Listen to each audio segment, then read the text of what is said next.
시사자키 정관용입니다.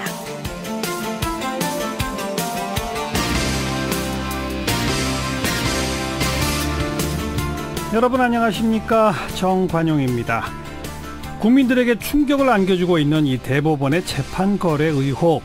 김명수 대법원장은 자체적으로 검찰의 수사를 의뢰하는 방안까지 검토하다가 결국은 수사에 협조하겠다, 이렇게 입장을 정리했죠.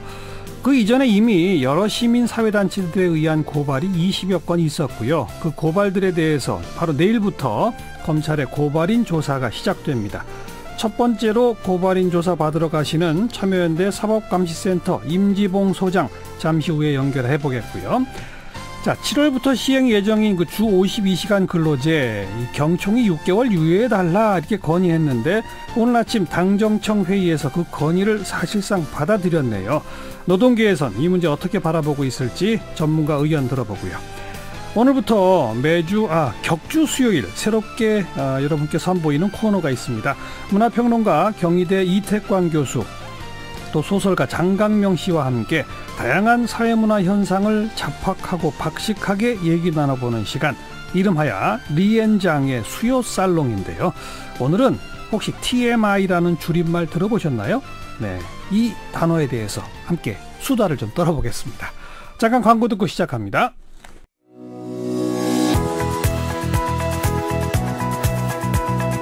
시사자키 정관용입니다는 청취자 여러분의 참여로 이루어집니다. 단문 50원, 장문 100원의 정보 이용료가 부과되는 문자 샵 1212로 보내셔도 되고요.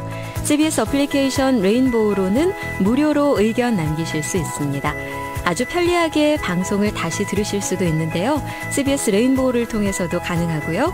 팟캐스트 그리고 팟빵을 통해서도 언제든 지난 방송 함께 하실 수 있습니다. 양승태 사법부의 재판 거래 의혹에 대한 수사, 지금 검찰이 고발한 고발장이 20여 건이고요. 내일 첫 번째 고발인 자격으로 참여연대 사법감시센터 소장 맡고 있는 서강대 임지봉 교수가 조사를 받으러 간답니다. 그래서 오늘 미리 좀 전화로 목소리를 듣겠습니다. 임지봉 교수, 안녕하세요. 안녕하십니까. 참여연대는 언제 고발했죠? 예, 저희들은 지난 1월 29일 날 고발을 했습니다. 양승태 전 대법원장, 또 임종원 법원 행정처 차장 등을 직권남용 혐의로 고발을 했는데요. 그때는 주로 그 법관 사찰에 관한 문건 작성을 지시나 보고받은 의혹과 관련해서 고발을 했었습니다. 예, 법원 행정처 차장하고 대법원장 두 사람입니까? 예, 그 이외에 또 뭐 기획조정실장 그리고 신원불상의 그 사찰 문건을 작성한 그 법원 행정처의 법관, 이렇게 4명을 피고발인을 했습니다. 그렇군요. 그 후에 이 법관 사찰이 아니라 뭐 이른바 재판 거래 의혹과 관련된 이 법원 자체의 조사 결과들이 쭉 추가로 나오지 않았습니까? 예, 그렇죠. 그러면 일단 한번 고발한 거에 대해서 그런 것들을 추가로 고발할 수 있는 겁니까? 어떻게 되는 겁니까?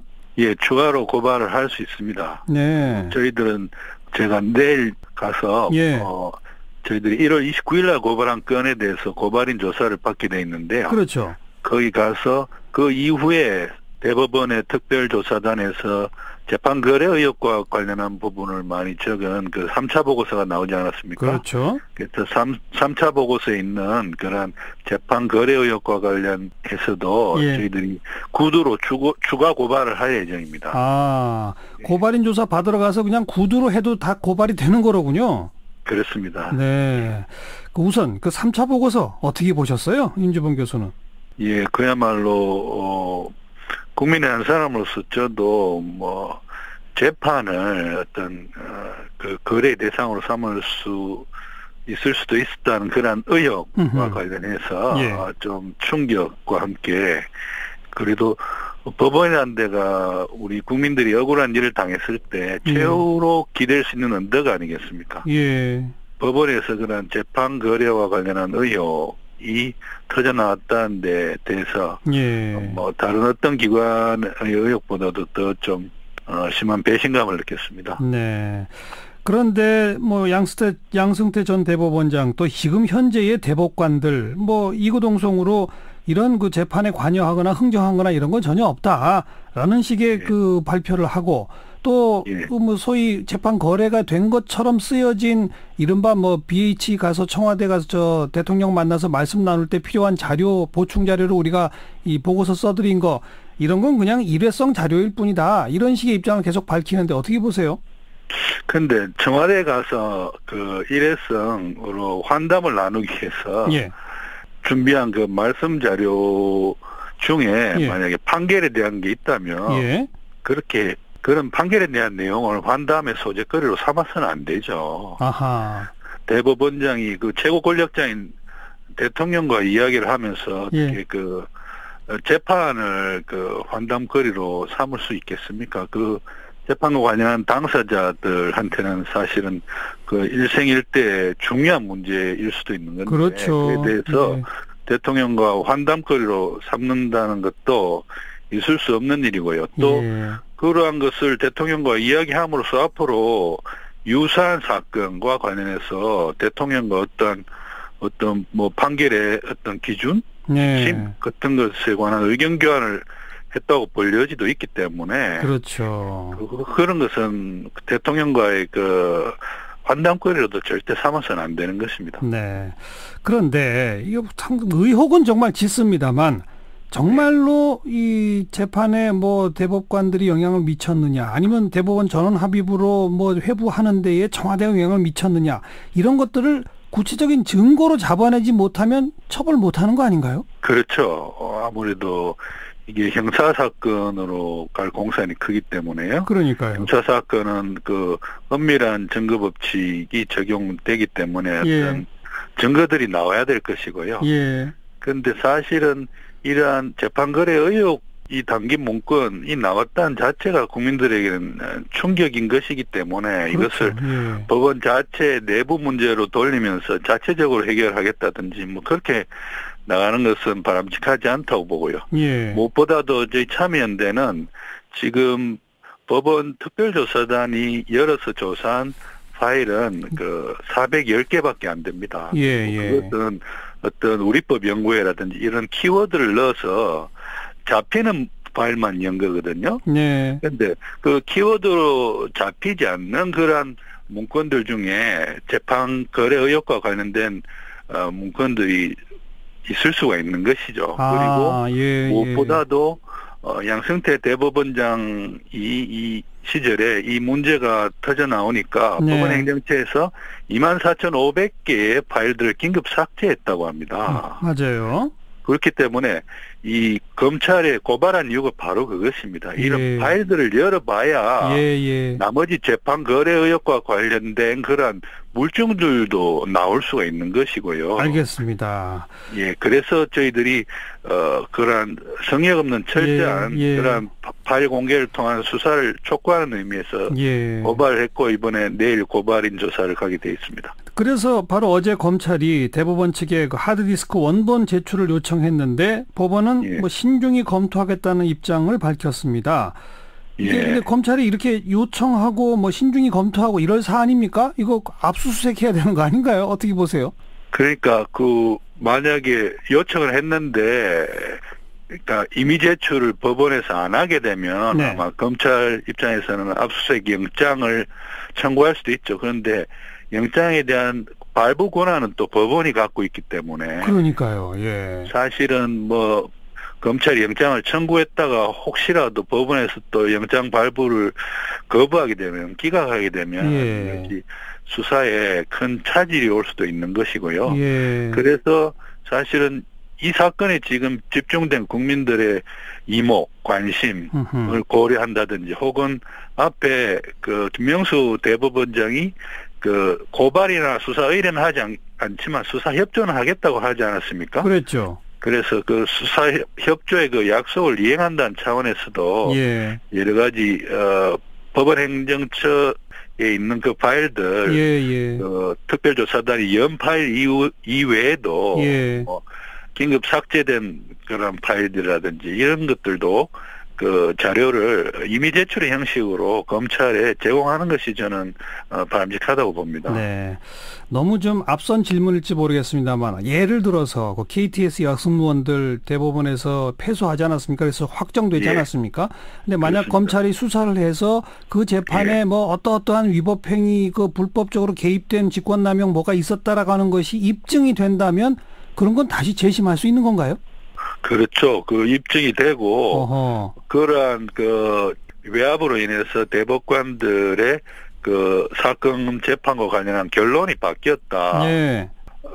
볼 수 있을 때에는 예. 그것이 재심 사유가 될 여지도 있습니다. 네. 하지만 그렇게 되려면 검찰이 그걸 수사해서 기소해가지고 재판을 해서 확정이 돼야 또 되는 거죠. 물론입니다. 그리고 재판에서 검찰이 이기기 위해서는 사실은 지금보다도 훨씬 더 많은 물증이 필요한 것입니다. 그렇죠. 그 물증은 바로 열지 못한 파일들에서 나올 수 있는 거라고 보기 때문에 예. 내일 고발인 조사를 하면서는 그 파일들에 대한 철저한 그런 수사를 촉구할 예정입니다. 알겠습니다. 참 지난한 과정이 예상이 되는데 그래도 가능성은 있다. 이 말씀으로 듣죠. 예. 고맙습니다. 예, 감사합니다. 참여연대 사법감시센터 소장이죠. 서강대학교 임지봉 교수였어요. 윤태곤의 뉴스 사이다. 윤태곤 실장 어서 오십시오. 안녕하세요. 연일 시끌시끌한 자유한국당 또 좀 점검해보죠. 전에 말씀드렸지만요. 당연한 일입니다. 잘 되는 집안은 일사불란하고 안 되는 집안은 왜 안 됐냐? 앞으로 어떻게 할 거냐? 니 탓 내 탓 오가기 마련이죠. 한참 싸워야 질서가 잡힐 거예요. 예. 제가 볼 때 아직 멀었습니다. 근데 지금 뭐 빨리 저 재정비해야 된다는 또 조급함도 있잖아요. 근데 이게 허겁지겁 뭐 하는 거야말로 쇼가 되고 제가 누차 말씀드리지만요. 오히려 싸우는 게 좋아요. 그래야 이제 바닥을 보고 예. 이제 정리가 되는 거죠. 그래서 그런지 뭐 살생부 이런 것들도 막 돌고 그런다면서요? 네, 많이 보던 풍경이고 예상 가능했던 풍경입니다. 누가 문제다. 아니다. 그 말하는 사람이야말로 문제다. 이런 공방들이 많이 오고 가고 그 와중에 이른바 뭐 1순위, 2순위, 순위도 매겨지고 있죠. 예. 네. 예.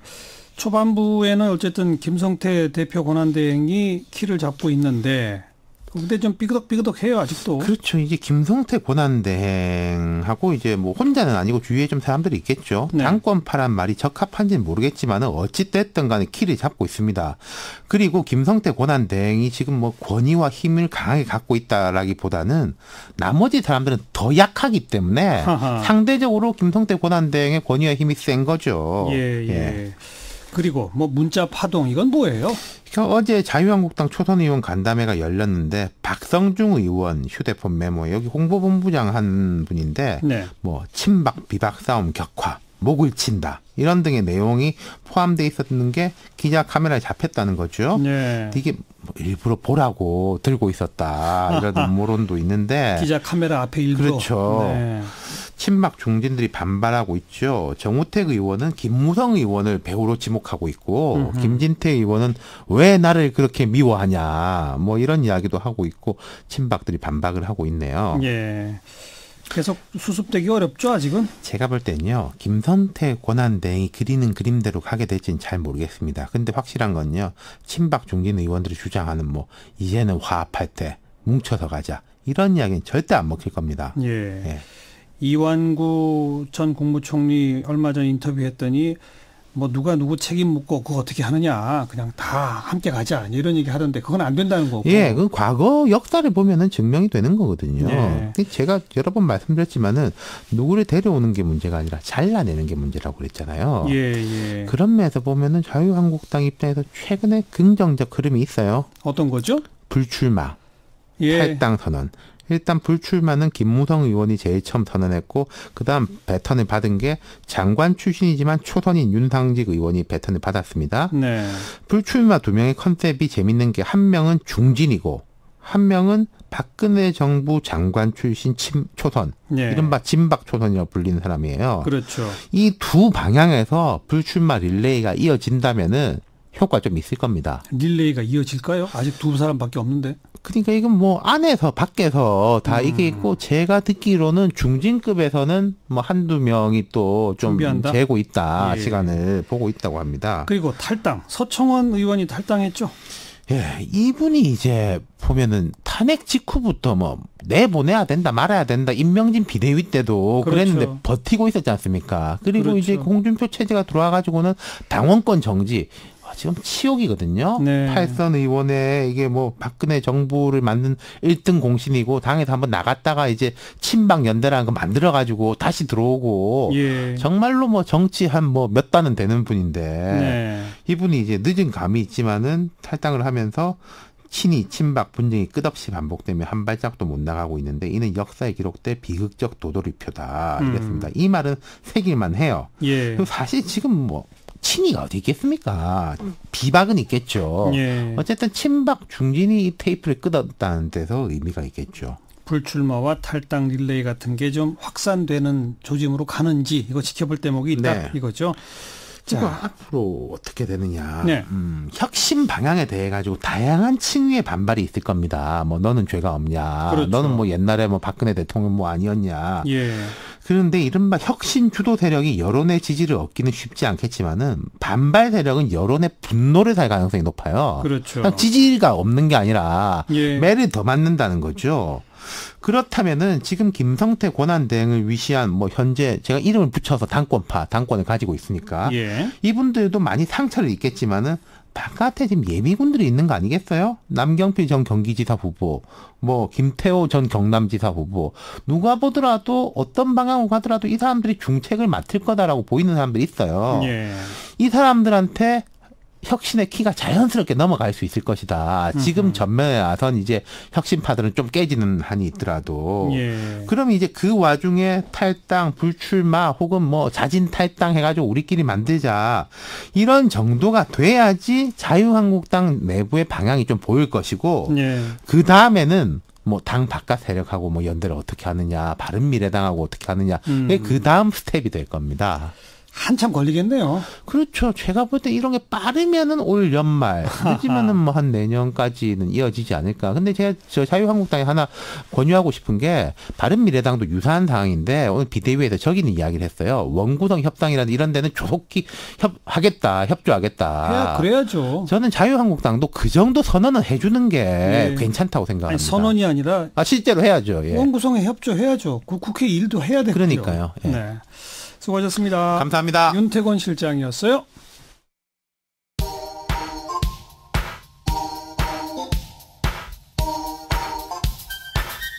시사자키 정관용입니다.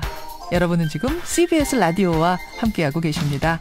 저는 출근길 김현정의 뉴스쇼 김현정입니다. 화제의 뜬 뉴스들 정리해드립니다. 프레시안 이명선 기자 어서 오세요. 안녕하세요. 첫 번째 뜬 뉴스는요.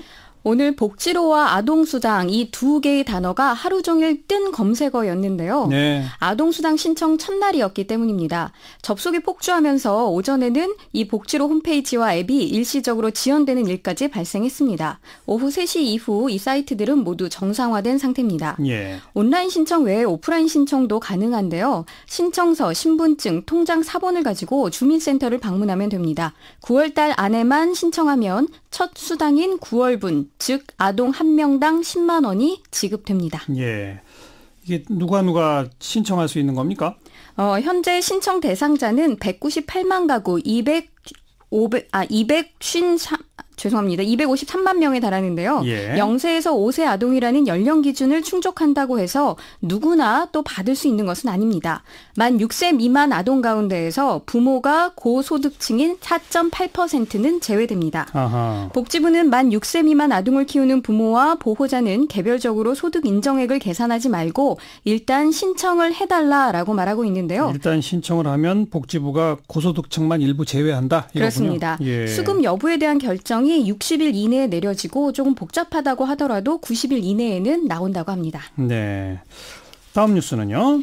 홍준표 전 대표가 변호사 개업 신청을 해서 검색어에 올랐는데 이를 이 홍준표 대표의 일련의 행동을 조명한 패러디 영상물이 또다시 화제가 되고 있습니다. 어떤 영상물들이 나왔어요? 영화 다크나이트에 빗댄 건데요. 홍준표 전 대표가 보수 세력을 무너뜨리고 중도와 진보 세력의 통합을 위해서 그동안 막말을 하는 등 위장 쇼를 했다는 내용입니다. 아이고, 이건 좀 비아냥인데요. 그래서 홍준표 이름과 다크나이트라는 단어가 합성된 홍크나이트라고 검색을 하면 예. 영상을 볼 수 있습니다.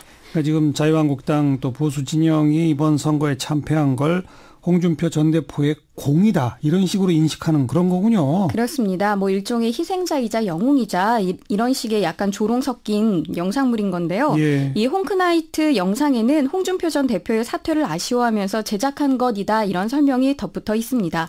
실제로 청와대 청원 게시판에 올라왔던 내용과 비슷한 바람인 것입니다. 청원 게시판에 뭐가 올라왔었어요? 홍준표 전 대표의 사퇴를 반대하는 청원들이 줄을 이었었기 때문에 그런데요. 아이고. 일부 누리꾼들은 민주당 승리의 숨은 주역이다.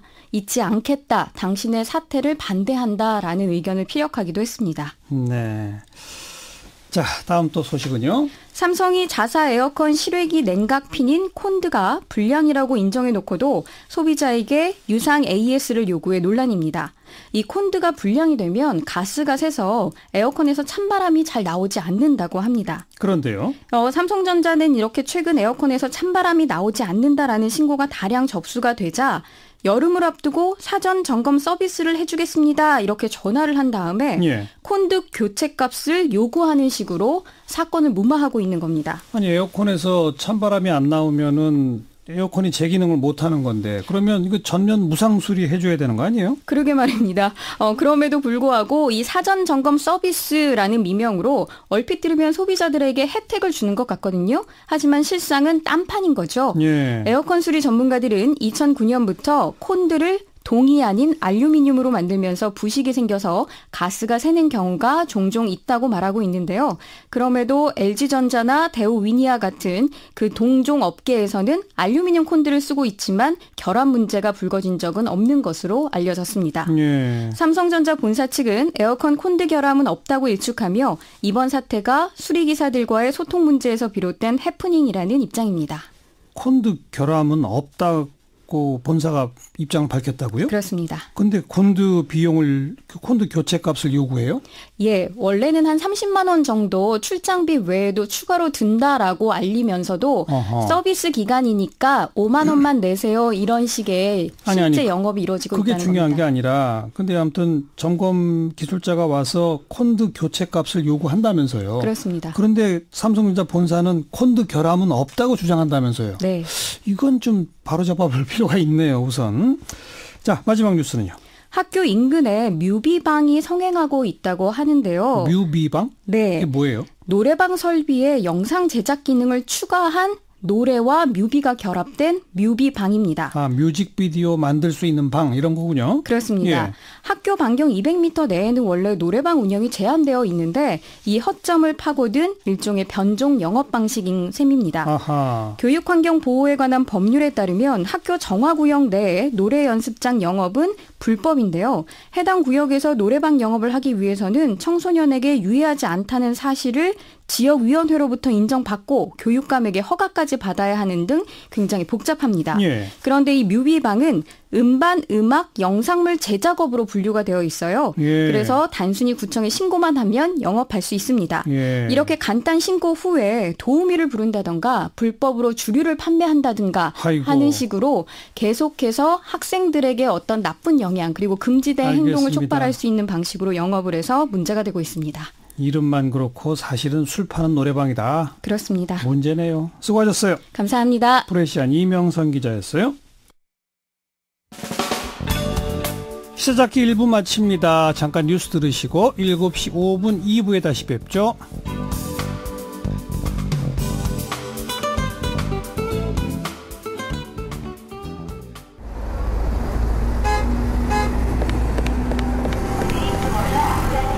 퇴근길에 만나는 알찬 뉴스 정보, 한림국제대학원대학교 정관용 교수가 진행하는 시사자키 정관용입니다.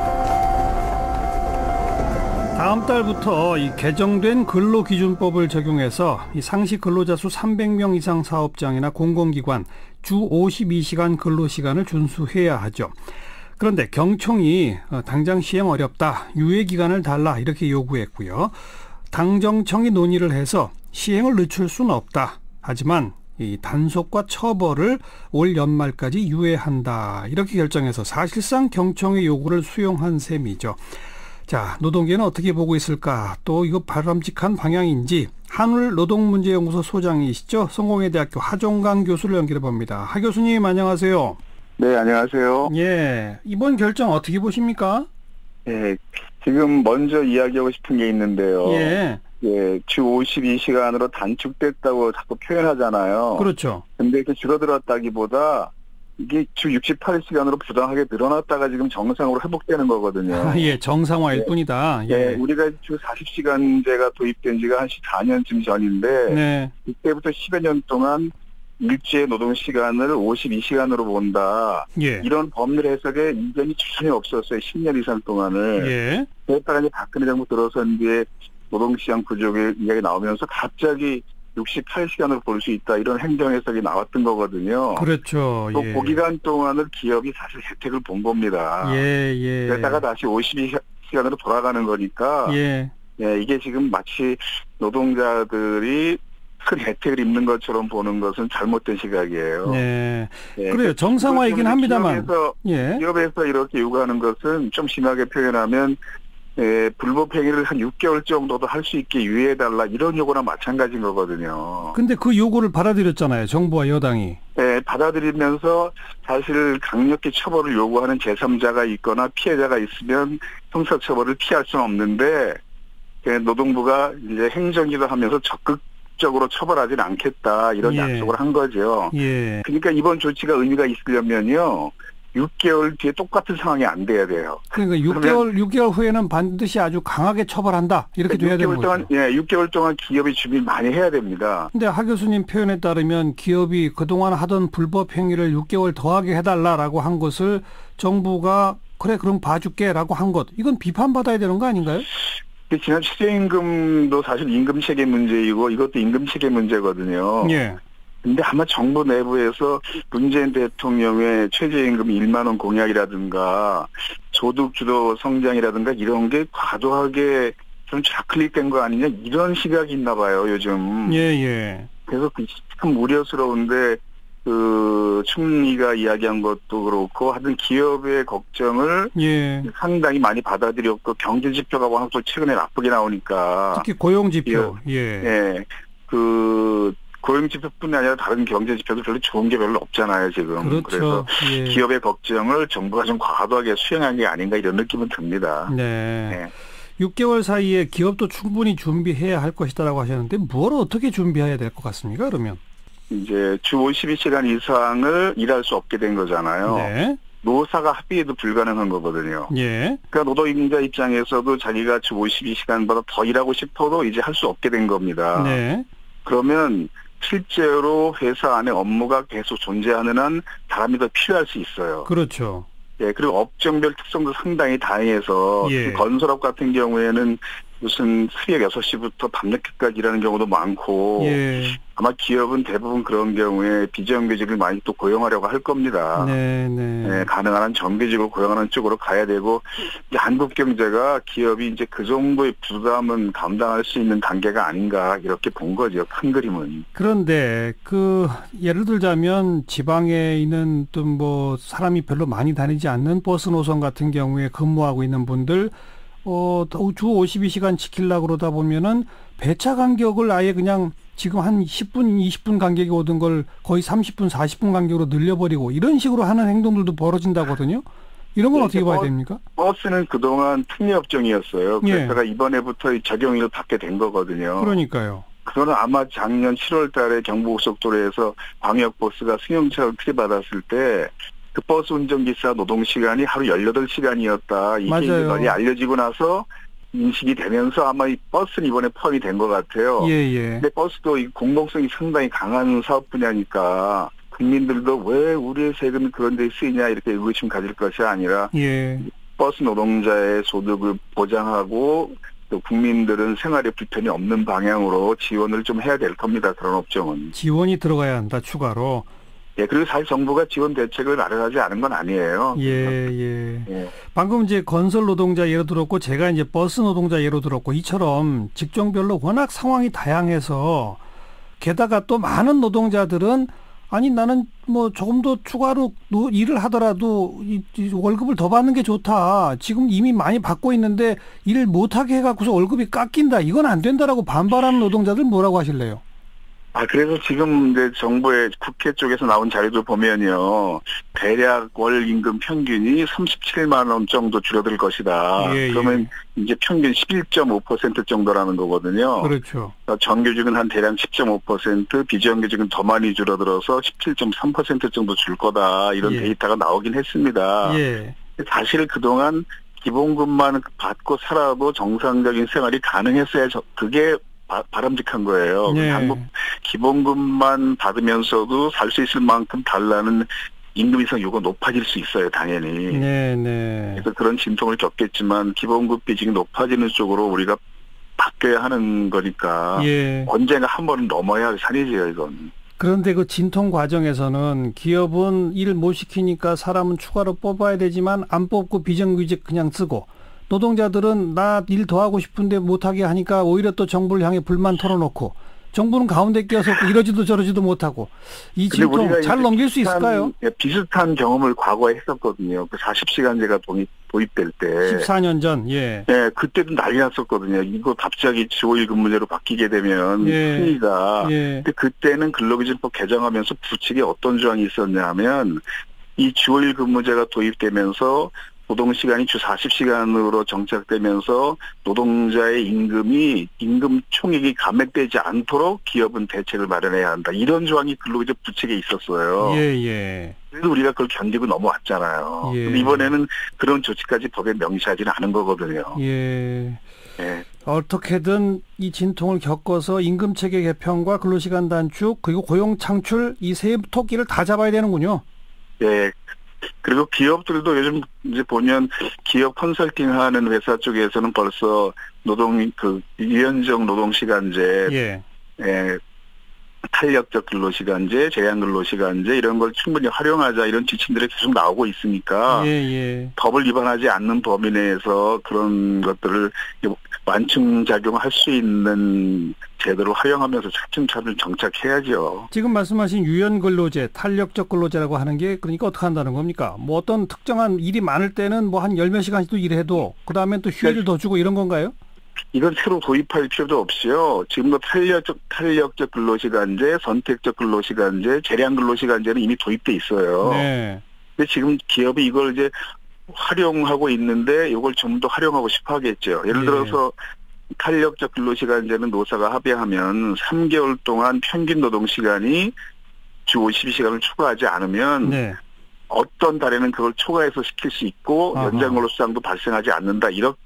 이런 조항이거든요. 그래서 선택적 근로시간제도 노사가 합의하면 1개월을 표준으로 산정을 해서 특정한 날이나 특정한 주에 초과 노동시간이 있어도 그것이 법 위반은 아니다 이렇게 볼 수 있는 제도니까 그러니까 이런 제도들이 기존에 마련돼 있으니까 이런 걸 이제 기업은 적극적으로 활용하려고 할 텐데 다만 그것이 법의 범위를 벗어나서는 안 되죠. 자, 그리고 많은 이 청취자분들께서 아주 시시콜콜한 궁금증들을 보내주고 계신 게 예를 들자면 동료랑 잠깐 나가서 커피 마시고 왔다. 이거 어떻게 해야 되느냐?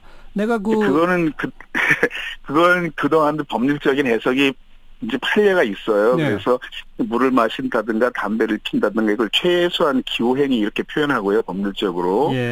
그다음 화장실을 다녀오는 생리현상에 따른 행위는 업무 시간에도 허용돼야 하고 그 시간을 합쳐서 근로기준법상의 휴게 시간으로 보는 것은 아니다. 이런 해석은 지금까지 있었고요. 다만 이번에 문제가 된 게 뭐냐 하면 노동부가 가이드북을 만들면서 휴게 시간을 좀 더 명확히 정의한 겁니다. 그래서 휴게 시간이라고 해도 대기 장소가 이렇게 제한돼 있거나 언제 다시 업무 지시가 떨어질지 몰라 대기해야 되는 시간은 휴게 시간이 아니다. 그 시간은. 예. 그러니까 온전하게 자유롭게 쓸 수 있는 시간이어야 휴게 시간으로 볼 수 있다. 예. 이런 내용이 이제 명확하게 나와서 약간 이게 기업의 부담이 되는 거고요. 예. 그다음에 이제 접대 시간을 업무로 볼 수 있는 이것도 가이드북에 내용이 있긴 있어요. 뭐라고 돼 있습니까? 이제 사전에 회사의 승인을 받았거나 사후에 보고해야 하는 경우에 접대는 업무 시간으로 본다. 이런 네. 기준을 마련했거든요. 예. 그러면 이제 사전에 기한을 했는지 예. 또 경비를 회사가 지출했는지 이런 게 중요한 판단 근거가 될 거고요. 예. 또 요즘 직장인들 회식 없는 직장들 거의 없잖아요. 그렇죠. 회식은 어떻게 되는 거예요? 회식도 마찬가지로 본다는 거죠. 회식도 그것이 업무의 연장으로 보려면 회사의 업무의 일환으로 계획된 일이어야 하고 예. 경비를 지출하거나 사전에 기한을 했다든가 이런 행위가 있었나 없었나 이런 중요하게 보겠고요. 예. 부서 간의 단합행위 이건 아니다. 이건 명확히 했어요. 다만 해서 업무의 연장을 볼 수 있는 경우의 조건을 몇 개 이제 가이드로 알겠습니다. 지금 뭐 가이드라인도 몇 가지 지금 소개해 주시고 하셨는데 또 회사마다 직종마다 또 다 천차만별로 적용될 수 있을지 없을지는 따로 따져야 되기 때문에 회사 기업 측도 노동자 측도 함께 합심해서 이 진통을 겪어서 정착을 시켜야지 서로 으르렁대고 싸울 일이 아니다. 여기까지 고맙습니다. 네, 고맙습니다. 한월노동문제연구소 소장 성공회대 하종강 교수였습니다.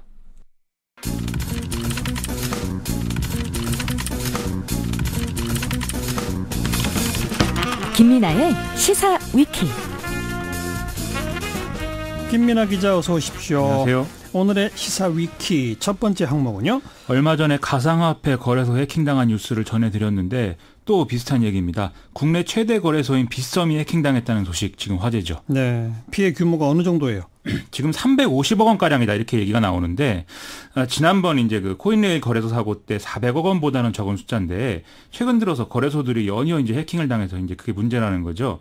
지난해 4월 달에 야피존이 50억 그리고 9월 달에 코이니지 21억 원 그다음에 지난해 12월 유비시 170억 해서 1년 사이 일어난 해킹 피해액 다 합치면 거의 1천억 원 규모니까 대단한 규모인 겁니다. 이번에 거는 뭐 개인 피해는 없다면서요? 빗썸의 경우에는 개인이 보유한 코인은 인터넷망하고 분리된 전자지갑에 따로 보관을 하고 있고 이번에 유출된 것은 회사가 보유한 물량이다 이렇게 해명을 하고 있는데요.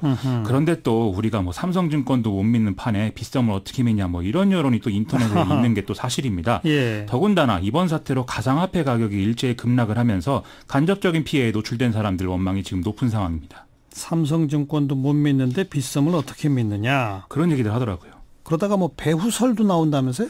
그렇습니다. 이 배후로는 지금 크게 두 가지 종류가 있는데요. 첫 번째는 불순한 세력이 말 그대로 이제 코인을 탈취해 갔다. 여기에 이제 주목하는 건데 대표적인 게 북한 배후론입니다. 북한 배후론? 그렇습니다. 허허. 지난해에도 뭐 북한이 어떤 미모의 전문직 여성을 가장해서 빗썸 등의 거래소에 입사 지원서를 보내고 이걸로 이제 악성 코드 감염 경로로 활용하려고 했다. 이런 추측을 이제 이 보도가 된 바 있는데요. 뭐 정확한 근거가 있는 그런 얘기는 좀 아니었던 걸로 밝혀졌습니다.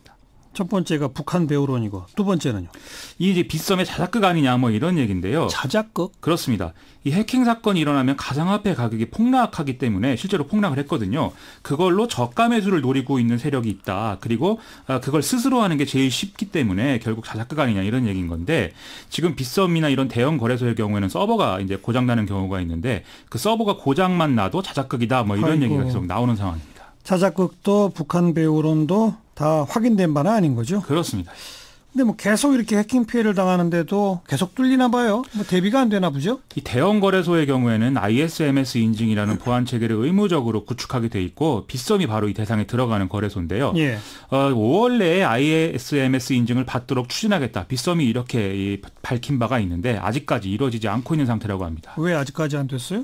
이 인증을 한국인터넷진흥원이 해줘야 되는데 4월 초에 예비 점검이 실시가 됐다고 하거든요.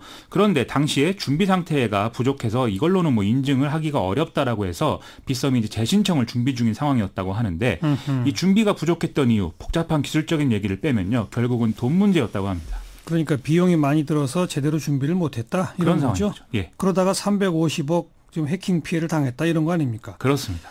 어떻게 해야 돼요? 이거 이렇게 문제가 많은데. 여전히 이제 답은 정해져 있는 거죠. 지금은 이제 거래소에 대해서 좀 이 규제가 헐거운 편인 건데 일반 금융권 수준의 규제를 좀 걸고 대형화, 체계화를 유도해야 된다는 것이죠. 그리고 그에 걸맞는 책임 의무를 지워야 된다는 건데 근데 말씀하신 대로 뭐 빗썸도 보안 인증을 못 받는 이런 현실을 보면 이게 쉽지 않을 것 같습니다. 조심해야 합니다. 아무튼 자 시사위키 두 번째 항목은요. 트럼프 행정부 미국 유엔 인권이사회 탈퇴를 지금 결정했다는데요. 유엔 인권이사회를? 그렇습니다. 이 기구의 회원국이 자발적으로 탈퇴하는 사례 이번이 첫 번째라고 해서 또 화제입니다. 여긴 왜 탈퇴했어요? 이 기구의 회원국에 중국, 쿠바, 베네수엘라 등의 인권 침해 국가들이 포함이 돼 있고 이들이 이스라엘을 배격하는 태도를 보이면서 정치적 편견을 확산시켜 왔다라는 게 이유인데요.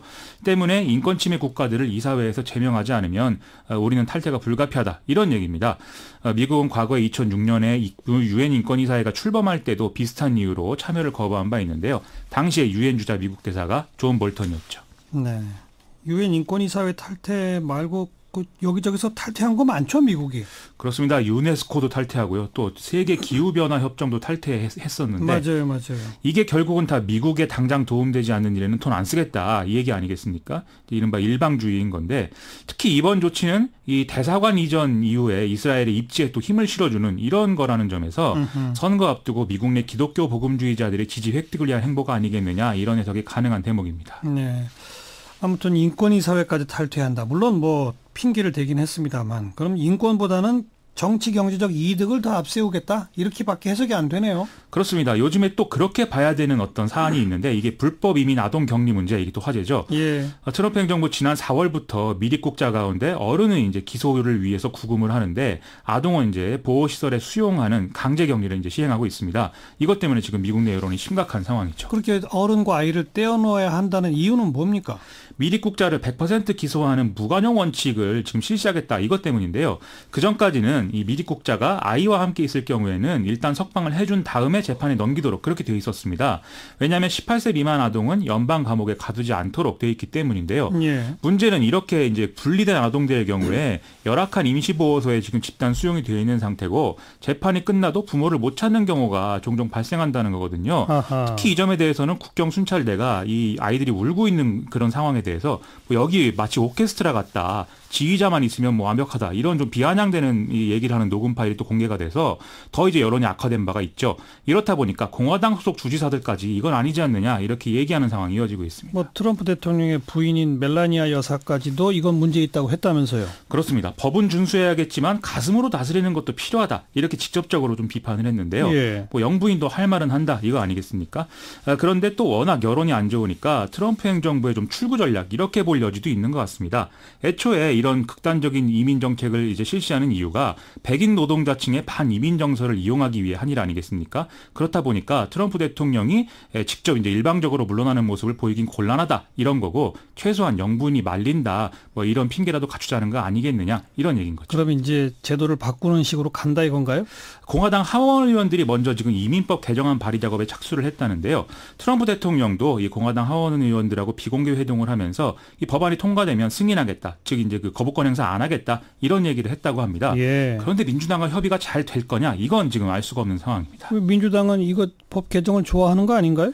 지금 트럼프 대통령이 했다는 발언을 잘 보면은요. 국경장벽 건설, 비자 추첨제 폐기, 연쇄 이민 제한 이걸 같이 언급하고 있거든요. 이게 원래 트럼프 대통령의 이민 개혁안에 있는 내용인데 이걸 지금 민주당이 반대하는 그런 상황이 있는 것이죠. 그렇죠. 즉 트럼프 대통령 입장에서는 자신의 트레이드 마크인 이민 정책의 기조는 포기하지 않는다. 강경한 태도 유지한다. 이런 얘기이기 때문에 지금 민주당은 이런 개정안은 필요 없다. 그냥 격리 정책 중단해라. 이 요구를 지금 하고 있는 상황입니다. 더 큰 문제가 걸려 있군요. 그렇죠. 이건 역시 뭐 정치적 이해득실 앞에 인류 보편에 같이 신경도 안 쓰는 트럼프 행정부의 모습 아니냐 이런 비판을 자초하고 있는 셈입니다. 자, 시사위키 세 번째 항목은요. 요즘 노동계의 불만 계속 쌓여가고 있는데요. 이번엔 또 전교조가 삭발투쟁을 선언했습니다. 그 법의 노조 문제로 어제 노동부 장관 만나고 오늘 또 청와대가 한마디 하고 뭐 이거죠? 그렇습니다. 청와대가 법원이 가처분 신청을 인정하지 않은 상태에서는 일방적으로 정부가 법의 노조 통보를 직권 취소하는 건 불가능하다. 사실상 교원노조법이 바꿔가지고 문제를 처리하는 방법밖에 없다. 이런 입장을 냈는데 네. 그게 어제 고용노동부 장관 얘기와는 다르다라는 게 전교조의 반응인 거죠. 어제는 장관이 뭐라고 그랬죠? 정교조 위원장과 면담을 하면서 법의 노조 통보 문제 해결을 위해서 변호사들의 자문을 받아보겠다. 이렇게 얘기해서 정부가 이제 법의 노조 통보를 직권 취소하는 거 아니냐 이런 얘기가 나왔었거든요. 예. 청와대가 이제 아니라고 이제 대답을 한 셈입니다. 이 모양새도 안 좋네요. 그렇습니다. 고용노동부 장관이 법률가들 자문을 받아보겠다 했으면 며칠 있다가 자문 받았는데 없더라, 방법이 없더라, 뭐 이렇게라도 하면 모르는데. 그렇죠. 다음날 바로 청와대가 또 이렇게 말하고 좀 모양새가 안 좋아요. 그렇습니다. 애초에 법의 노조가 된 게 그 해고자 문제죠? 그렇습니다. 지금 교원노조법을 보면은 현직 교사만 조합원 자격을 가질 수 있도록 돼 있죠. 그런데 전교조 규약은 해직 교사도 조합원 자격을 유지하도록 돼 있다는 게 이제 문제였습니다. 지난 정부가 이 점을 문제 삼아서 전교조의 노조 아님 통보를 한 것인데요. 교사들은 지금 교원노조법에 의해서만 노조 활동을 할 수 있게 돼 있는데 지금 전교조가 노조가 아닌 게 됐으니까 전교조 활동이 보장받지 못하게 된 그런 상황인 것이죠. 네. 근데 노동조합법에 의하면 해고자도 노동조합 조합원 자격이 다 있잖아요. 산별노조의 경우 그렇습니다. 그런데 유독 교원노조만 지금 안 되는 거 아닙니까? 그렇습니다. 그래서 이건 ILO에서도 문제 삼아서 법 개정하라고 한 거잖아요. 그렇죠. 청와대도 그거에 맞춰서 법 개정을 하는 게 근본적 해결책이다. 이렇게 지금 얘기를 하고 있는 여태까지 거죠. 법 개정이 안 되는 이유가 뭐죠? 그럼 결국은? 이 법 개정이 안 되고 있는 이유로는 이제 야당이 반대한다. 뭐 이런 점도 있겠는데요. 전교조 역시 이 점을 얘기하고 있습니다. 이 뭐 청와대는 법 개정을 하겠다고 얘기하지만 현실적으로 안 되는 거 아니냐. 그게 의지가 없다는 거 아니겠느냐. 뭐 이런 얘기인데요.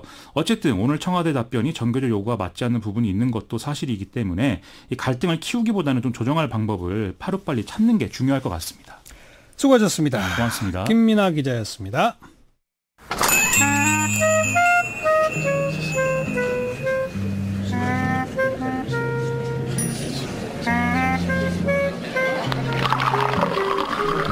리엔장의 수요 살롱. 네, 이상한 목소리가 들렸죠? 네, 저희랑 같은 시간대에 음악 FM에서 저녁 스케치 진행하시는 이 DJ 배미양 씨의 목소리로 리엔장의 수요 살롱이라는 소리를 들어보셨습니다. 저희 사자키 얼마 전부터 이 경희대학교 이태광 교수, 소설가 장강명 씨와 우리 사회문화 현상 이것저것 좀 이야기를 나눠봤는데요. 반응이 좋아서 이 격주 수요일 고정 코너로 만들어봤습니다. 다양한 사회문화 현상을 잡학하고 박식하게 얘기 나눠보는 시간, 이태광 장강명의 수요살롱. 경희대학교 이태광 교수, 소설가 장강명 씨, 어서 오십시오. 네, 반갑습니다. 안녕하세요. 네. 장강명입니다. 이제 앞으로는 2주에 한 번씩 보겠네요. 네, 잘 부탁드립니다. 뭐 다양한 현상을 바라보는 거니까 그래서 한 주제 하나를 정해가지고 그냥 두 분의 생각을 거침없이 우리 청취자분들과 교감하는 그런 시간을 꾸며봤으면 좋을 것 같아요. 네. 오늘의 주제가 혹시 들어보셨나요? TMI. 교수님 이거 들어보셨습니까? TMI? 네, TMI는 제가 인터뷰됐습니다.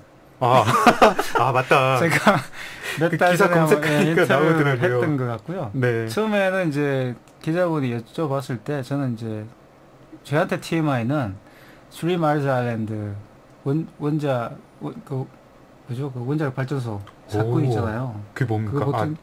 스리 마일 아일랜드에서 원자력 발전소가 터졌잖아요. 예, 그 때문에 예. 이제 원전에 대한 경각심, 지금 우리가 알고 있는 반원전 운동 이런 게 일어나게 되는데, 예.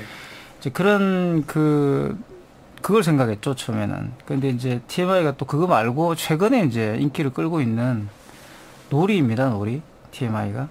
이게 뭐의 약자예요? Too much information이라고. Too much information. 네, 원래는 이제 정보가 너무 많다. 네, 정보 과잉을 뜻하는 신문 방송학 용어인가요? 미디어 용어였는데 최근에는 이게 그냥 미디어 용어로 학술적 용어로 통용되는 게 아니고 그냥 TMI라고 이제 쓰는 거죠.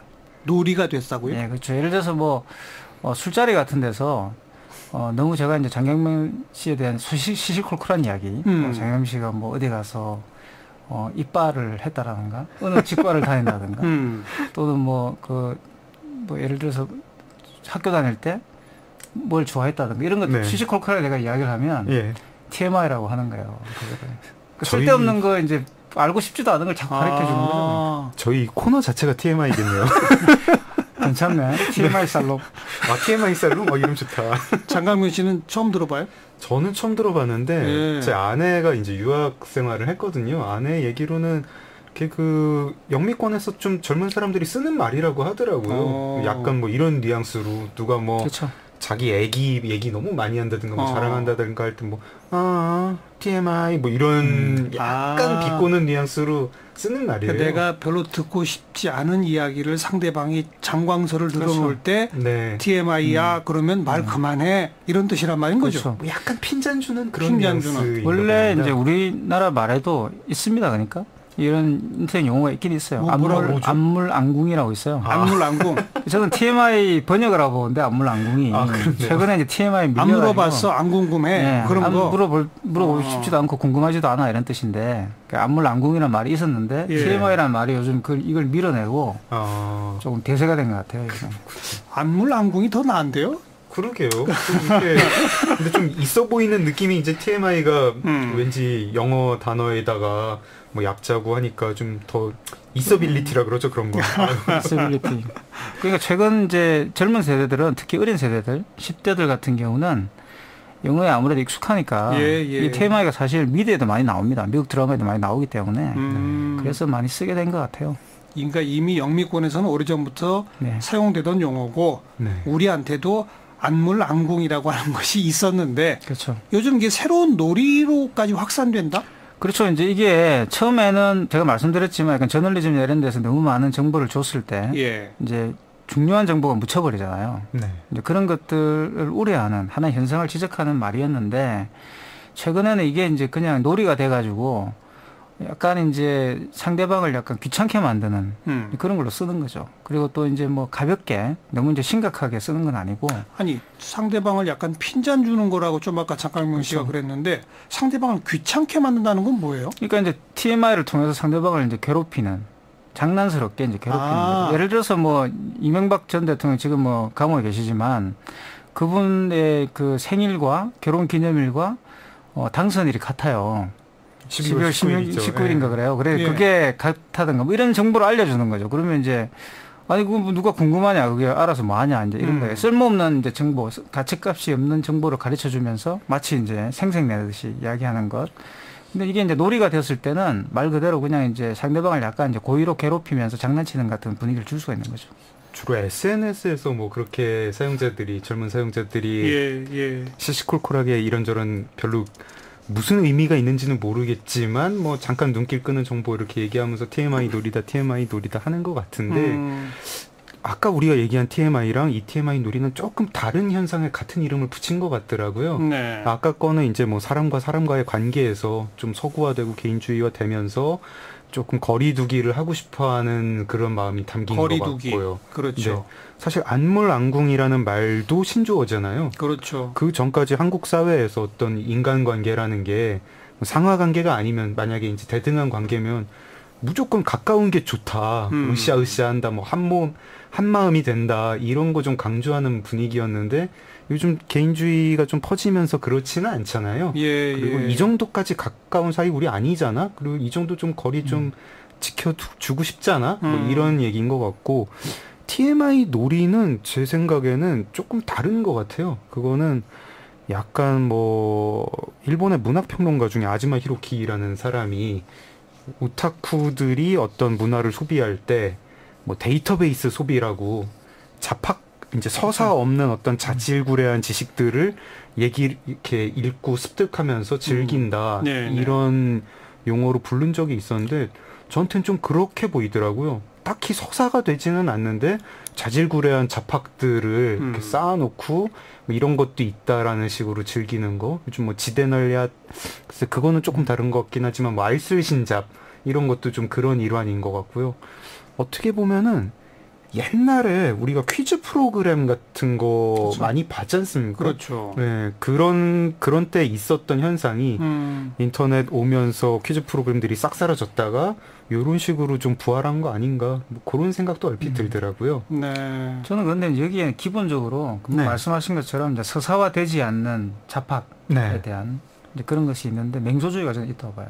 그러니까 이제 이게 기본적으로 금방 말씀하신 일본 문화 중에 진지충이라는 말이 있어요. 진지충. 또 레알충이라는 말이 있어요. 레알충 이제 너무 진지한 벌레. 그렇죠. 이제 충은 이제 벌레는 아니고 충실하다는 뜻입니다. 말 그대로. 그래서 이제 레알충 그러면 근데 이제 그게 우리나라에 오면 벌레가 돼요. 그러니까요. 그게 지금 우리는 이제 이 진지충 또는 레알충을 벌레로 쓰고 있잖아요. 네네. 이게 이제 바뀌는 겁니다. 그게 일본에서 레알충이라고 할 때는 레알충이 충실할 때 충실해요. 그래서 너무 레알에 충실하다는 거죠. 너무 디테일에 충실하면 비웃음을 이제 사는 거죠. 쉽게 말하면 우리처럼 너무 이제 너디하게 보이는 거예요. 너무 이제 오타쿠 같은 거예요. 네. 그래서 오타쿠가 되는 것 자체를 굉장히 좀 두려워하는, 오타쿠로 불리는 걸 두려워하는 게 있단 말이죠. 사실 네. 지금 우리나라에도 이제 곧 뭐 지금 방송되고 있어가지고 인기를 끌고 있지만 그 고독한 미식가 같은 경우도 사실 네. 음식 오타쿠잖아요. 그게. 그렇죠. 그런데 이제 보면 그 앞에 나오는 서사가 너무 아주 진지하잖아요. 네. 약간 진지해서 웃기잖아요. 그러니까. 그렇죠. 과도하게 진지하게 해서 오히려 웃기게 혼자 만드는. 음식을 먹는 네. 것에 자유 뭐 이런 얘기를 막 한단 말이에요. 그러니까 너무 웃기잖아요. 그게. 그러니까 이제 그런 것들이 사실은 역전되는 거죠. 과거에는 그게 너무 본인한테 오타쿠라 불리면 레알충 불리면 싫었지만 이제는 그것을 역전시켜가지고 이제 그걸 즐기는 거예요. 예. 그런 문화가 생겼다고 말할 수가 있고 왜냐하면 다 이제 좀 레알충이 되고 싶기도 하고 레알충으로 불리기 싫기도 하고 뭐 이런 게 있는 거예요. 레알충에 대한 존경심도 있는 반면에 또 본인은 그런 걸 할 수가 없기 때문에 거기서는 약간의 그 질투심 같은 것도 있고 뭐 이런 것들이 굉장히 복합적으로 적혀서 나온 문화가 아닌가 싶어요. 아, 자팍을 얘기하면서 약간 자기희화화를 그렇죠. 하면서 너무 또 레알충이 되면 기게 만들고 네. 너무 진지하면 또 분위기가 깨지잖아요. 그러니까 저는 결국 최근에 어떤 그런 그 우리나라를 비롯해가지고 서양도 마찬가지지만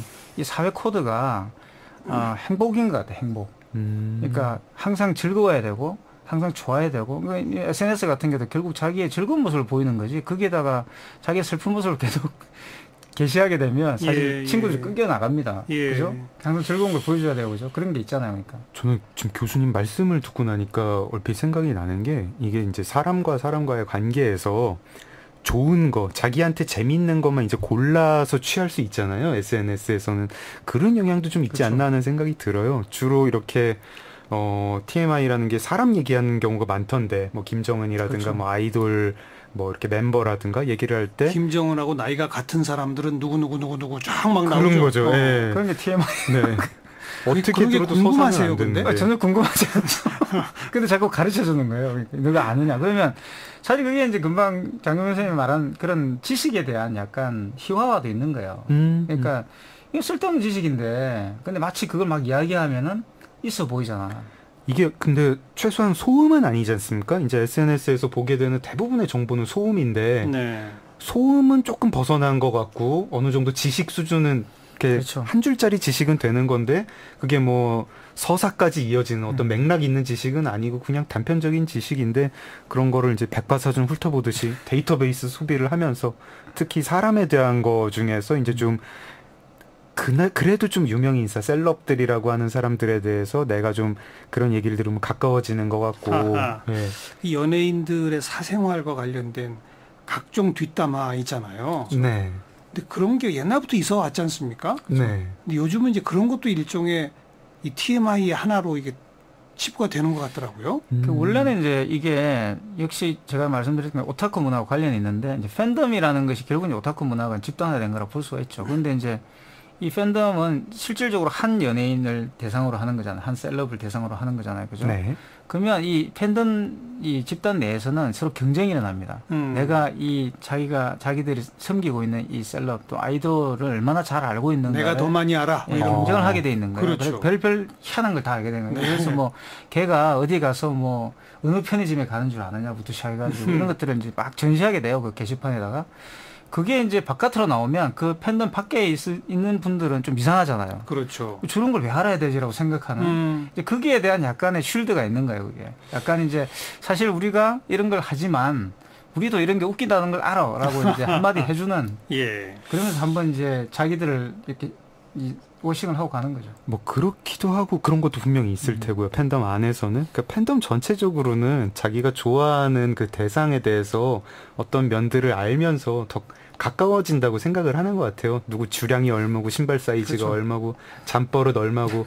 근데 뭐 예를 들어가지고 우리 할머니가 뭐 우리 어머니가 뭐 할머니 병간호를 하는데 뭐 어제 할머니가 기침을 몇 번을 하셨고 가래를 몇 번 뱉으셨다 이런 거는 TMI 뭐 내 직장 상사 애기가 뭐 배앓이를 했다 이런 거 알고 싶지 않고 내가 좋아하는 사람에 대해서만 시시콜콜 알고 싶다. 또 그런 인간관계를 가능하게 하잖아요. 온라인 인간관계라는 게. 뭐 그래가지고 어떻게 보면은 뭐 이해는 가고 어떻게 보면은 약간 좀 인간관계가 가상화되는 그것도 이제 뭐랄까 그 아이돌 멤버들이 현실에 있는 인간이 아니라 마치 뭐 아이콘이나 뭐 이렇게 캐릭터처럼 이렇게 그러니까 만드는 것 같은 중요한 그런 지적을 느낌도. 하신 것 같아요. 그러니까 결국 이 TMI도 말씀하신 것처럼 그 셀럽들 중심으로 이루어지는 것이고 네. 정보라는 것도 가치를 획득하는 방식도 결국 그 대상, 그 가치를 만들어내는 대상이라는 것도 결국 그 정보에 그죠?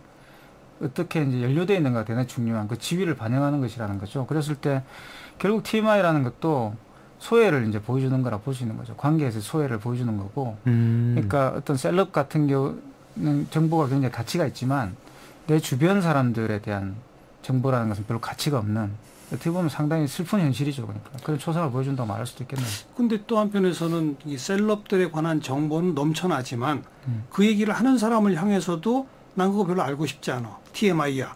라고 할 수 있는 거 아닙니까? 그렇죠. 그런 그러니까 그 팬덤 바깥에 나갔을 경우에는 그게 이제 너는 뭘 그렇게 그런 거 시시콜콜 다 알고 있느냐라고 이제 한마디 할 수가 있는 거죠. 그러니까요. 그래서 이제 그런 것들도 이제 너무 레알충이 되면 너무 이제 그게 TMI라고 얘기하는 것도 그런 그 TMI 문화의 놀이 문화의 일종 아닐까요? 사실은 굳이 듣기 싫으면은 굉장히 간단하게 뭐 차단을 하든지 뭐 구독 취소를 하든지 할 수 있거든요. 그래서 다 같이 그냥 이렇게 어떤 그런 시시콜콜한 걸 가지고 갖고 논다 뭐 이런 개념으로 그 안에 있는 사람들끼리 하는 어떤 코드 아닌가 그런 생각도 들어요.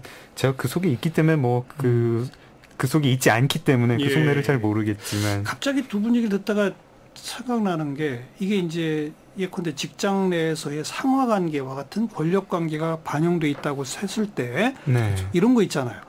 그 정말 듣기 싫은데 이 상사가 자기 옛날 어렸을 때부터 살아온 이야기 막 장광설을 늘어놓고 막 이러잖아요. 네. 반복해서. 그것도 반복해서. 네. 그러면 보통 부하 직원들은 거기서 맞장구를 쳐주고 막 이게 옛날 분위기 아닙니까? 그렇죠. 네. 요즘 이 TMI는 거기까지 가나요?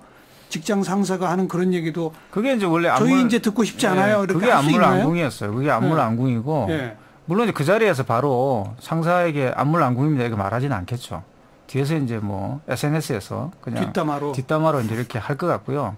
그래서 이제 그런 안물 안궁도 많이 알려지니까 또 TMI를 하는 건지 모르겠는데 그게 바로 TMI죠. 그러니까 너무 많은 정보를 내가 알고 싶지 않은 정보를 준다는 것이 사실은 포인트고 그러니까 사실 알고 싶지 않다는 게 중요한 겁니다. 내가 그런 정보를 알기 싫은데 왜 나에게 그런 쓸데없는 정보를 주느냐에 더 가깝다고 봐야죠. 요즘 베스트셀러 순위에 책 베스트셀러 순위에 오른 책 중에 제목이 제가 정확히 기억하는 건지 모르겠는데요.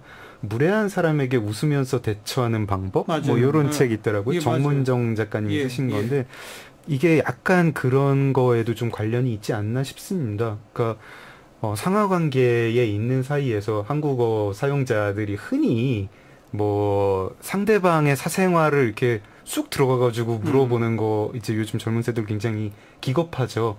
그리고 거기에 스트레스가 많으니까 뭐 그 무례한 그 아까 그 정문정 작가님의 책은 꼭 그런 사례만 해당되는 건 아니지만 그런 욕구 자체는 많은 것 같아요.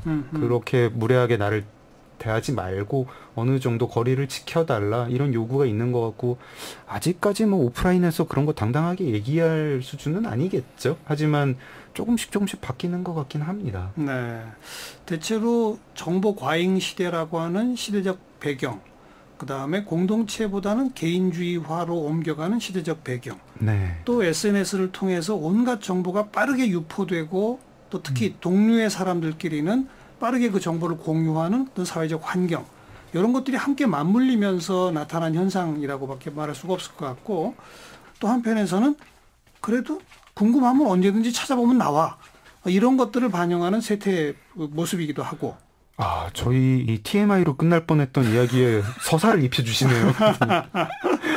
정리를 확 해주셨네요. 오래전부터 참 저는 그런 생각을 한 적이 있거든요. 참 대단한 사람들이 많다. 이게 어떤 컴퓨터 공간이나 유튜브 공간이나 이런 데 가보면 정말 별의별 걸 순식간에 조합해서 순식간에 뭘 만들어내서 뭐 이렇게 올리고 이런 사람도 있잖아요. 네. 정말 대단한 사람들 많다.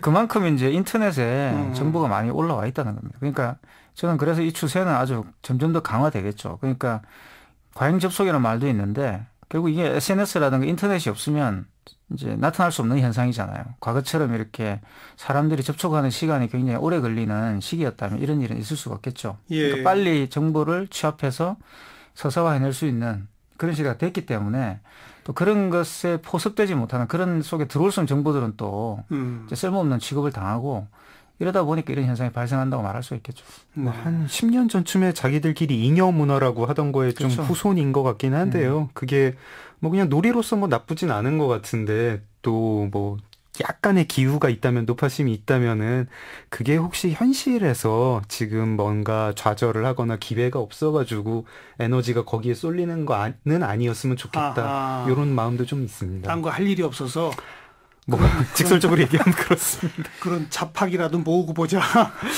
근데 근데 요즘은요 그런 것도 네. 모으다가 제대로 모으잖아요. 네. 대박을 터뜨립니다.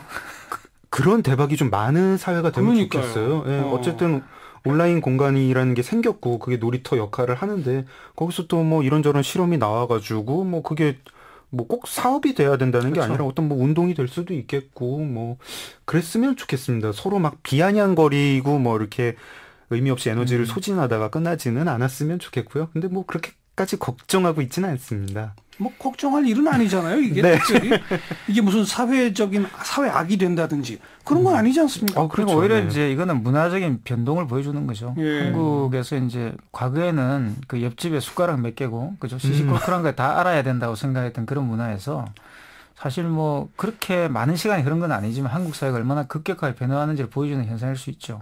지금 젊은이들은 과거에 이제 제가 처음에 미국인을 처음 만났을 때 느꼈던 그런 문제잖아요. 미국인들은 사실 그런 걸 물어보는 걸 되게 싫어하고 그렇죠. 가족 관계 물어보는 걸 싫어하잖아요. 결혼했어요? 이 질문 자체가 물어보면 안 되죠. 금기시되는. 네, 같이 설령 이제 파트너가 있더라도 결혼해서 물어보지 않는 건데 이제 그렇게 제가 배웠어요. 처음에 영어 회화를 배울 때 미국 사람들 만나면 에티켓을 이렇게 지켜야 된다고 배웠던 기억이 있는데 네. 우리 사회가 이제 그렇게 된 거죠. 이제 굉장히 빨리 바뀐 거예요. 그러니까 제가 볼 때는. 사실 좀 어떤 그런 끈끈한 연대나 뭐 공동체 의식 같은 게 좀 지탱하던 것도 있었는데요. 요즘 뭐 고독사 이런 것도 20년 전에는 생각하기 힘든 거잖아요. 그렇죠. 예. 뭐 어떻게 잘 되겠죠. 그래도 사람 사는 사회니까. 개인주의화 추세라고 하는 거는 뭐 불가피한 거고 네. 어떤 의미로 보면은 우리 사회는 개인주의화가 이미 많이 진행이 그렇죠. 됐는데 네. 이상하게 그 혈연, 지연, 학연 등등의 좀 기형적으로 이지러진 공동체가 권력 질서 안에서 여전히 힘을 발휘하는 이게 부조화예요, 사실. 그렇죠. 제도가 지금 따라오지를 못하는 바로 그 점이죠. 이 사회는 지금 다 바뀌었고요. 제가 볼 때는. 오히려 개인주의화를 넘어가지고 원자화된 것 같은데 그 와중에 자기들만의 네트워크가 있는 그러니까요. 사람들은 더 어떤 공고하게 그거를 네트워크를 이용해 먹고 그렇습니다. 빨리 그걸 깨부셔야죠. 네. 네트워크 자체가 잘못된 건 아닌데 그 네트워크를 새롭게 만들 수 있는 그런 기회를 줘야 되는 거죠. 그게 저는 허락이 된다 보고 금방 말씀하셨던 것처럼 소위 이제 한국을 건설하셨던 그런 기득권들이 계속 이제 그거를 혈연이라든가 지연이라든가 학연을 통해서 재생산하는 게 저는 문제라고 봐요. 그렇죠. 그러니까 그 분들이 하신 일들은 분명히 칭찬받을 만한 일이지만 이제 박수 칠 때 떠날 수 있는 그런 것들도 필요하고 그만큼 또 사회의 가치관들이 바뀌었기 때문에 그게 맞는 제도를 만들 수 있는 또 결국 그런 제도를 만들기 위해서 민의를 수렴할 수 있는 정치가 또 제대로 돼야 됩니다. 그런 게 없으면 이게 안 되겠죠. 뭐 얘기가 좀 너무 그쪽으로 가버렸는데 오늘 주제와는 조금 무관한데 저는 이 개인주의라고 하는 단어에서 이렇게 한번 구분해 보고 싶어요.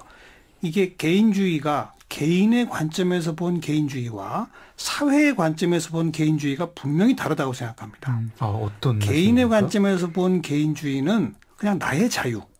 그렇죠. 그걸 강조한다면 사회의 관점에서 본 개인주의는 타인의 자유. 타인의 자유와 타인의 개별성과 타인의 개성을 존중한다는 것이 바탕에 깔린 개인주의고 개인의 관점, 나의 관점에서 본 개인주의는 그냥 나는 싫어, 나는 좋아 이것만 생각하는 타인의 어떤 자유나 타인의 개성에 대해서는 별로 관여치 않는 바로 이 대목에서 TMI라고 하는 단어로 상징되는 이것은 타인의 자유와 타인의 개성까지도 서로 그렇죠. 존중해야 한다. 이런 게 좀 바탕에 있는 개념 같아서 좀 긍정적으로 보이더라고요. 그렇죠. 결국 그러한 사회에 대한 열망이라 볼 수가 있는 거죠. 네. 너무 이제 이게 자칫 잘못하면은 어떤 너무 개인주의 강조 아니냐 이렇게 보실 수도 있지만 금방 말씀하신 것처럼 이것은 그런 사회 관계에 대한 그러니까요. 열망이라 봐야 되는 거죠. 뭐 이렇게 우리가 이제 시시콜콜 뭘 물어보는 방식이 상당히 그 매너 없게 물어보는 방식들이 여태까지 많았는데 뭐 TMI 이 놀이에서 이렇게 얘기하고 그거를 소비하는 방식 보면은 뭐 그렇게 막 폄하하면서 노는 건 아니니까요. 예, 누구 주량이 얼마고 주량이 얼마라는 게 뭐 나보다 좋다 아니라 신발 사이즈 얼마고 이런 사람도 있구나 하는 걸로 봐서는 아까 선생님 말씀하신 그 타인의 그 어떤 걸 존중하는 그런 개인주의, 좀 공동체 안에서 개인주의라는 게 저는 뭐 그냥 요즘 우리가 쓰는 말로 하면 매너 있는 개인주의라는 생각인데 네. 뭐 약간 어떤 면에서 좀 다 있는 것 같긴 합니다. 저는 그래서 굉장히 이런 변화들은 긍정적이라 봐요. 그리고 이제 결국 이게 이제 한국이 민주화가 됐기 때문에 가능한 게 아니고 민주화라는 어떤 그런 과정이 이제 문화적으로 반영됐을 때 결국 상대방의 어떤 그런 인격이나 이런 걸 존중해 줄 수 있는 그런 것이 필요한 것이고 그런 태도들을 이제 개인들이 장착을 해야지만 이제 공동체라는 것도 새롭게 이제 구성이 될 수 있지 않겠어요. 그렇죠. 그 와중에 있는 거라고 저는 그런 생각이 들어요. 자, 이걸 또 좀 얘기가 갑자기 막 마무리 지어야 할 시점에 거창해질지 모릅니다만은 50, 60대 이상의 이 9세대들의 관점에서 보면 태어나면서부터 농촌 공동체로부터의 기억을 많이 갖고 있기 때문에 이분들은 정말 진정한 의미의 이 상호 그 개성 존중, 다양성 이런 식으로 나가기 쉽지 않아요. 근데 이제 요즘 자라나는 젊은 세대들은 또 가정에서도 이 둘씩 크는 것도 아니고 혼자 크고 막 이러다 보니까 자기만 아는 유아 독전적인 개인주의에도 빠질 수도 있거든요. 바로 그 둘을 결합할 수 있는 즉 내가 존중받고 싶으면 남도 존중해 줘야 된다. 남이 듣기 싫어하는 얘기는 나도 하지 말아야 되고 내가 너 별로 궁금하지 않아라고 하면 동시에 남의 그것도 존중해야 한다. 이런 식으로 좀 발전하는 그게 다 민주시민 아니겠어요? 그렇죠. 그게 이제 거기에 우리 인터넷 문화가 사실은 한국 같은 경우 특이하게도 아주 밀접하게 관련이 있죠. 그죠? 근데 제가 이제 좀 이렇게 약간 너무 커져가지고 좀 수습을 하려는데 이런 사회 문화 비평 작업들이 조금 선을 넘으면은 그 실제로 거기에 없는데 있는 것처럼 잘못 보는 그런 경우도 있는 것 같아요.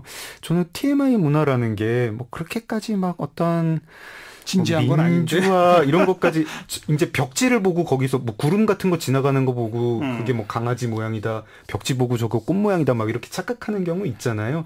뭐 바라기로는 지금 한국 사회가 그렇게 가고 있으니까 이런 거에 편리는 어떤 흔적의 증거 아닐까 뭐 이런 식으로 생각을 하는데 뭐 그냥 요 정도까지이고 이제 거창하게 더는 좀 무리일 것 같습니다. 그게 소설가인 장강명 씨와 이 사회 비평가 내지 사회 평론가인 이태광 교수와 저의 차이점이기도 해요. 우리는 뭔가 의미 부여를 해야 되거든요.